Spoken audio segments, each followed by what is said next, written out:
उत्तराखंड विधानसभा के बजट सत्र में अपने क्षेत्र और प्रदेश की समस्याओं को मजबूती से रखने के बाद खटीमा विधायक भुवन चंद्र कापड़ी का अपने विधानसभा क्षेत्र पहुंचने पर जोरदार स्वागत हुआ।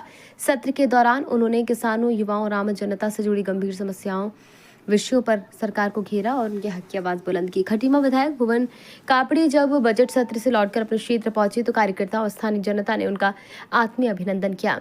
समर्थकों ने फूलमाला और नारों के साथ अपने जनप्रतिनिधि का उत्साहवर्धन किया। जनता का मानना है कि विधायक ने सदन के भीतर उनकी समस्याओं को पूरी निष्ठा के साथ रखा है। बता दें कि बजट सत्र के दौरान भुवन कापड़ी ने न केवल खटीमा बल्कि पूरे प्रदेश के किसानों और बेरोजगार युवाओं के मुद्दों को प्रबलता से उठाया। उन्होंने जनहित से जुड़ी योजना और क्षेत्र के विकास के लिए सरकार के समक्ष अपनी बात मजबूती से रखी। जनता का यह स्नेह और विश्वास ही मुझे जनहित के लिए संघर्ष करने की ताकत देता है। मैंने सदन में किसानों, युवाओं और आम जनता की आवाज उठाने का प्रयास किया है।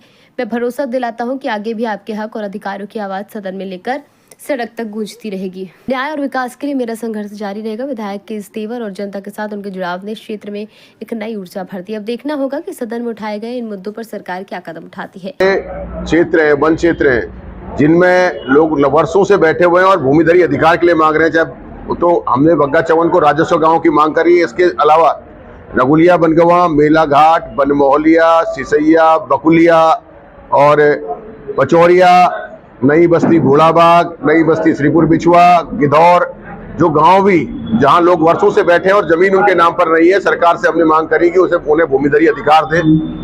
इसके अलावा जो प्रदेश के युवा रोजगार कर रहे हैं, चाहे वो आउटसोर्स से हैं, चाहे वो उपनल से हैं, चाहे वो अतिथि शिक्षक हैं, चाहे वो मनरेगा कर्मचारी हैं, चाहे वो ऊर्जा के कर्मचारी हैं, जो वर्षों से नौकरी कर रहे हैं लेकिन उनकी नौकरी सुरक्षित नहीं है, किस दिन वो निकाल दिए जाएंगे इस बात की कोई गारंटी नहीं है। उस पर जो है कि हमने सरकार से कहा कि एक ठोस जो है रोजगार सुरक्षा नीति बननी चाहिए, जिससे कि जिस व्यक्ति का रोजगार लग गया है उसे सुरक्षित कर लिया जाए। पुलिस ग्रेड पे में जो हमारे पुलिस के सिपाही थे, जिनका ग्रेड पे 2200 से 4400 होना था, 10 साल में जो है कि 2200 20 साल में 4400 होना चाहिए था, उसे 2800 किया। उनके वेतन भत्ते की बात करी कि पुलिस के जो सिपाही है उनका वेतन जो आपका वर्दी भत्ता है वो भी बढ़ाया जाना चाहिए।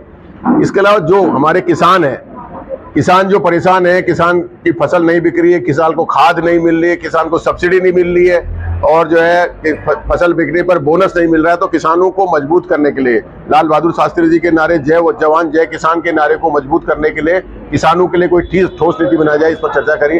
इसके अलावा जो आज गैस की किल्लत हो रही है उस पर हमने सरकार से कहा कि जो ये कहते हैं कि हम विश्वगुरु बन गए हैं, 7 दिन सिर्फ 7 दिन हुए हैं और हमारी परेशानी हमारे हिंदुस्तान की किचन तक पहुंच गई है।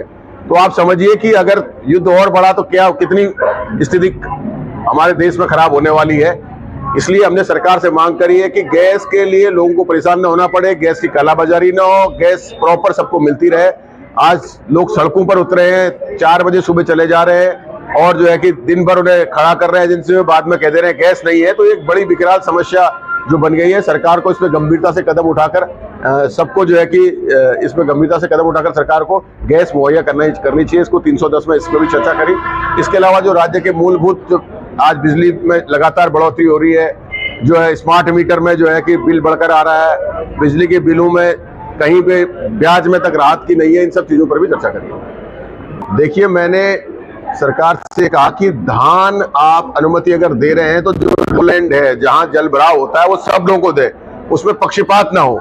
अगर एक जगह पे आज जैसे भक्चुरी फार्म में एक स्पेसिफिक व्यक्ति को आप दे रहे हैं, ऐसा नहीं होना चाहिए। भक्चुरी फार्म में जब पानी भरता है तो सारे लोगों को वहां अनुमति होनी चाहिए। ऐसे ही जहां भी जिन क्षेत्रों में पानी भरता है और धान के अलावा और कोई फसल नहीं हो पाती तो उन जगहों पर अनुमति देनी चाहिए। ये बात हमने सरकार के सामने रखी है। खबर भारतवर्ष के लिए खटीमा उधम सिंह नगर उत्तराखंड से अशोक सरकार की रिपोर्ट। अपने शहर, अपने प्रदेश की ताज़ा खबरों के लिए लाइक करें, शेयर करें, सब्सक्राइब करें और हाँ, बेल आइकन दबाना ना भूलें, क्योंकि खबर हमारी, फैसला जनतंत्र।